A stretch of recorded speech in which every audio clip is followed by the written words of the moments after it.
Ambyar 30 Agustus yang lalu jam 10 malam, Gedung Gerahadi, Gedung Negara Gerahadi yang merupakan cagar budaya di Jawa Timur yang merupakan gedung tempat gubernur dan juga wakil gubernur Jawa Timur bekerja dibakar oleh massa. Kita sangat menyayangkan kejadian tersebut dan seharusnya pagi hari ini wakil gubernur Jawa Timur Mas Emil Dardak dan juga istri Arumi Bachsin seharusnya dapat hadir namun berhalangan karena kita juga paham betul aktivitas beliau dan juga istri. Tapi sebelumnya kita akan lihat dulu yang satu ini bagaimana kantor ruang kerja dari Mas Emil Dardak selaku Wakil Gubernur Jawa Timur yang terbakar beberapa waktu yang lalu. Kita saksikan dulu yang satu ini. Oh bukan. Baik dan kita sudah terhubung langsung bersama dengan Arumi Bachsin. Arumi, assalamualaikum, selamat pagi Arumi. Dan juga Mas Emil Dardak. Mas Emil, assalamualaikum. Waalaikumsalam, selamat pagi. Selamat pagi. Terima kasih banyak sudah bergabung bersama kami pagi hari ini. Kita paham betul kesibukan Mas Emil Dardak dan juga Arumi Bachsin ya sebagai kepala daerah di Jawa Timur. Mas Emil, kami mewakili keluarga besar pagi-pagi Ambyar ya. Kami juga turut prihatin atas apa yang terjadi dengan gedung Gerahadi ya. Padahal kita juga tahu ini cagar budaya juga ya kan, tempat Mas Emil dan juga Ibu Gubernur berkantor. Sangat disayangkan sekali jika menjadi akhirnya dirusak oleh massa yang tentu saja ini kita yakin adalah oknum ya.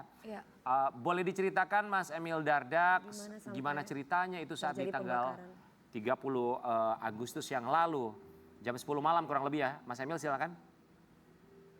Iya, jadi sebenarnya pemerintah Provinsi Jawa Timur, Ibu Gubernur ini sangat terbuka untuk berdialog dengan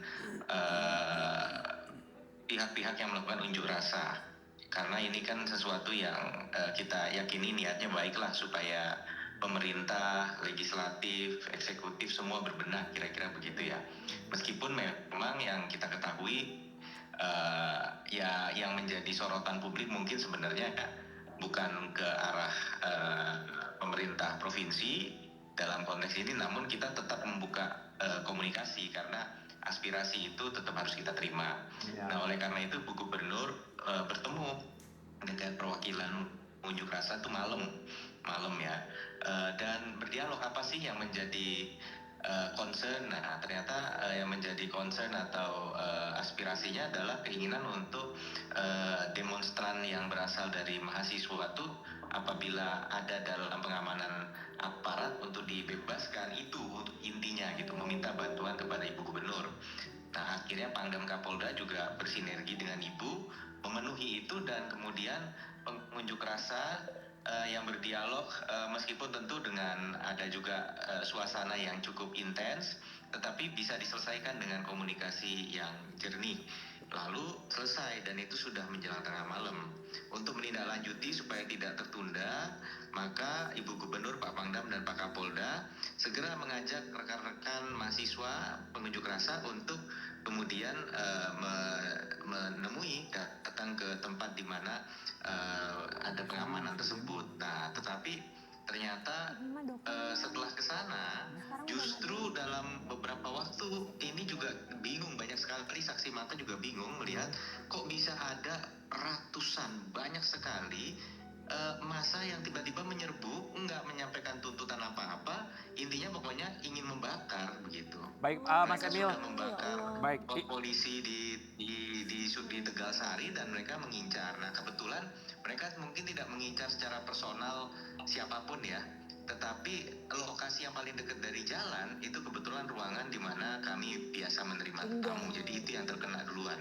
Dengan harapan dari pembakar itu merembet ke seluruh gedung Gerahadi yang untungnya tidak terjadi. Baik Mas, izin artinya ada dua kelompok massa di mana kelompok yang pertama ini sudah bertemu dengan Ibu Gubernur, kemudian kelompok kedua yang diduga melakukan pembakaran di sisi barat terlebih dahulu, di mana adalah ruang kerja Mas Emil Dardak sebagai Wakil Gubernur Jawa Timur. Seperti itu ya Mas ya?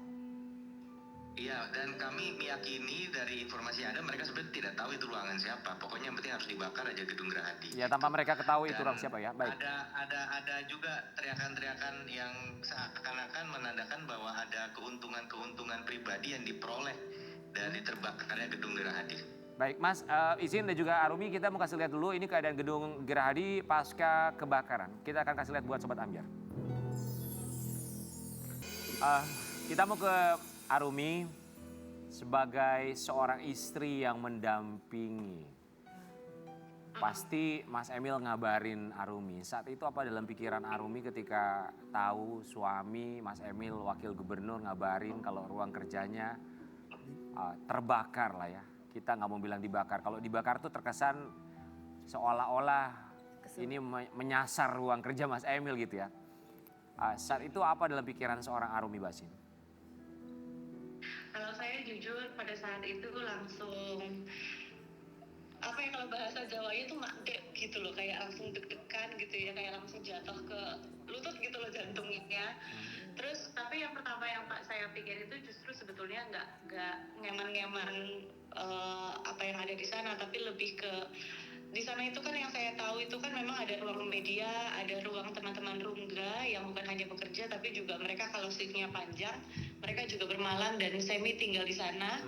Nah saya langsung coba untuk teman-teman semua menjauh gitu, karena pasti mereka punya kedekatan personal gitu, namanya barang personalnya juga mereka masih ada di sana gitu ya. Jadi saya coba untuk mikir pengamanan diri sendiri gitu, apalagi kalau kita lihat pada saat itu tuh memang saya memantaunya tidak di lokasi ya, alhamdulillahnya. Jadi memang memantau dari teman-teman yang ada di sana itu kebakarannya tuh tidak dari yang apinya di ujung di depan gitu ya sampai merembet ke belakang gitu tuh saya udah ngerasanya wah ini ternyata besar gitu ya. Jadi teman-teman mending menjauh dari sana gitu untuk berusaha untuk tidak menyelamatkan barang-barang walaupun akhirnya jadi korban gitu, tapi berusaha untuk tidak menyelamatkan barang-barang karena saya juga mungkin masih parno pada saat itu kan ada kabar teman-teman yang ada di DPRD Makassar gitu ya. Jadi yang langsung saya pikirin tuh di sana gitu, dan tentunya keselamatan yang nomor satu gitu. Baik. Mas Emil, kerugian Berarti ditaksir tidak ada korban jiwa ya? Ya, korban jiwa. Bagaimana dengan korban jiwa atau korban luka, Mas Emil, sebelum kita ke kerugian yang ditaksir? Ya. Betul. Jadi Arumi itu justru panik menghubungi satu persatu tim. Jadi di sana tuh kan kantor biro umum juga ya. Sinyal. Ya. Silakan dilanjut, Mas. Baik, ini kendala sinyal. Mas Emil, tahan sebentar. Kita akan kasih lihat juga. Arumi, kita mau kasih lihat juga ini ada oknum ya. Karena kita juga sangat sedih sekali. Yang diduga melakukan pembakaran gedung Gerahadi. Yang kami sangat sayangkan, mereka ini menggunakan jaket ojek online. Kenapa kita sangat menyayangkan? Ini seolah mengadu domba pada akhirnya agar kita menyasar teman-teman ojek online. Padahal ini kan belum tentu mereka adalah pelakunya. Ini yang kita sangat sayangkan sekali. Mereka menggunakan jaket ojek online. Betul. Baik, untuk Arumi, apa tanggapannya atau barangkali apa yang disampaikan? Karena ini Mas Emil Dardak sudah terputus sinyalnya ya. Apa yang disampaikan Mas Emil Dardak terkait dugaan pelaku yang menggunakan jaket ojek online, Arumi? Kalau Mas Emil sih tetap menguatkan saya dan juga tim semuanya gitu ya, bahwa kita yakin bahwa itu oknum gitu ya, karena tadi sudah disampaikan Bu Khofifah langsung turun langsung. Kalau pendemonstran asli itu juga sangat kondusif sebetulnya dan ya, tapi bagaimana apa detailnya itu tuh semua masih dalam proses gitu. Saya sendiri nggak tahu terlalu detail, mungkin Mas Emil yang bisa jelasin gitu ya. Cuman pada intinya kita bersyukur tidak ada korban jiwa ataupun korban luka, tetapi tentu ada kerugian material. Kalau material ini balik lagi itu Mas Emil yang lebih tahu. Baik, Mas Emil. Ya. Mas Emil, kita sedang membahas ini terkait terduga pelaku yang menggunakan jaket ojek online. Kita paham betul bahwa sangat disayangkan karena mereka menggunakan jaket ojek online ya. Jadi seakan ini membuat kita berpikir pelakunya adalah oknum ojek online. Padahal kita juga paham betul di situasi genting seperti ini banyak orang yang memanfaatkan agar kita juga mudah terprovokasi dengan identitas dengan jaket ojek online tersebut. Tanggapannya Mas Emil? Ya, teman-teman ojol ini kan sering kita berkomunikasi, termasuk kebijakan yang diambil Pemprov selama ini banyak yang menyasar kesejahteraan ojol supaya lebih baik gitu ya. Jadi mereka bilang ke saya, Ya, saya bilang rata-rata masyarakat sudah cerdas sekarang ya, tahu itu bukan ojol. Cuma masalahnya pada saat pengamanan di lapangan, yang menggunakan jaket ojol akan lebih leluasa untuk bergerak kan begitu. Sehingga mereka memanfaatkan penyamaran itu, sehingga ada orang yang memang kelihatan gerak-geriknya itu sangat-sangat terlatih ya. Dia bisa meloncatin pagar dengan segitu leluasanya, melakukan pembakaran ke dalam ruangan di Gerahadi gitu ya, dan kemudian dia pergi begitu saja dengan tenang. Dan anak-anak ini yang ditumbalkan dengan dikasih molotov, anak-anak kecil ada 50-an lebih yang saya ketemu.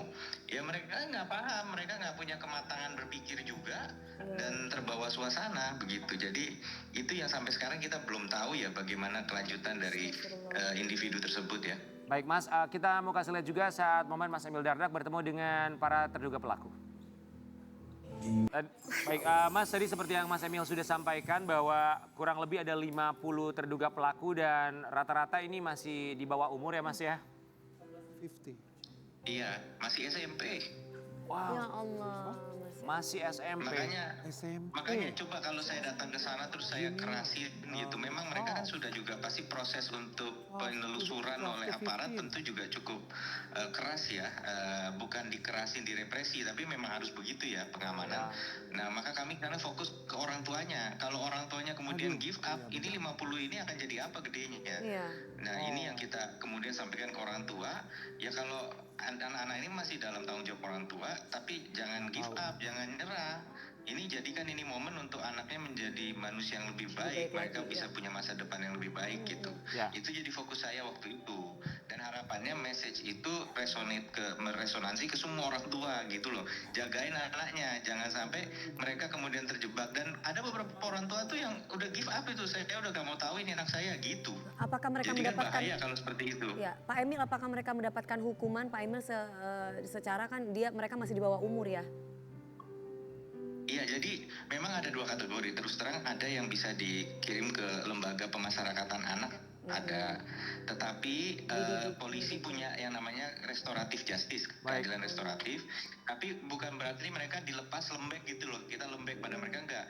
Dinas Pemberdayaan Perempuan Perlindungan Anak akan memantau anak-anak ini secara berkelanjutan ke depannya gitu. Tapi ada beberapa yang keterlibatannya lebih dalam, saat ini dititipkan di tempat yang aman untuk ditelusuri karena ini keterlibatannya lebih dalam. Ada 9 tersangka, 8 di bawah umur, 1 dewasa. Ini diamankan di Polda Jawa Timur, tapi karena ada yang di bawah umur, pengamanannya ini berbeda dengan dewasa. Baik, Mas Emil Dardak, terima kasih banyak dan kita Terima juga kasih ya, Pak ingatkan Emil. untuk siapapun yang sedang menyaksikan jangan melakukan aksi vandalisme dan juga pengerusakan terhadap cagar budaya karena ada undang-undang cagar budaya di mana ancamannya bisa mencapai 5 tahun penjara. Terima kasih buat Ibu Arumi Bacin. Semoga tetap istiqomah untuk bisa mendampingi sang suami. Mas Emil Dardak, terima kasih. Semoga juga bisa tetap semangat untuk bisa memajukan atau juga memasyarakatkan mereka yang tentu saja kita sangat menyayangkan apapun yang mereka lakukan aksi vandalismenya dan juga memajukan masyarakat di Jawa Timur. Terima kasih banyak. Assalamualaikum Mas Emil Dardak dan juga Arumi Bacin. Sampai ketemu lagi nanti ya. Terima kasih banyak. Buat Sobat Ambiar, kita juga berharap bahwa keadaan bisa jauh lebih baik lagi dengan keadaan yang kita sudah lalui kemarin dan kita juga berharap kebijakan-kebijakan yang lebih pro masyarakat dan kita pun juga yakin bahwa negara ini sedang berbenah untuk menjadi jauh lebih baik lagi ya. Dan kita juga sebagai warga yang taat tentunya dengan peraturan pemerintah, kebijakan pemerintah, kita akan melakukan sebisa mungkin apa yang kita bisa lakukan ya. Dan ngomongin soal apa yang bisa kita lakukan termasuk juga ikhtiar. Nah ini juga kita akan hadirkan bintang tamu berikutnya. Di segmen berikutnya dia melakukan apapun yang bisa dia lakukan. Seorang stand up comedian tapi selain itu ada lagi yang dia lakukan. Apa yang dia lakukan dan siapa dia? Sesaat lagi tetap bersama kami hanya di Pagi Ambiar. Pagi Ambiar.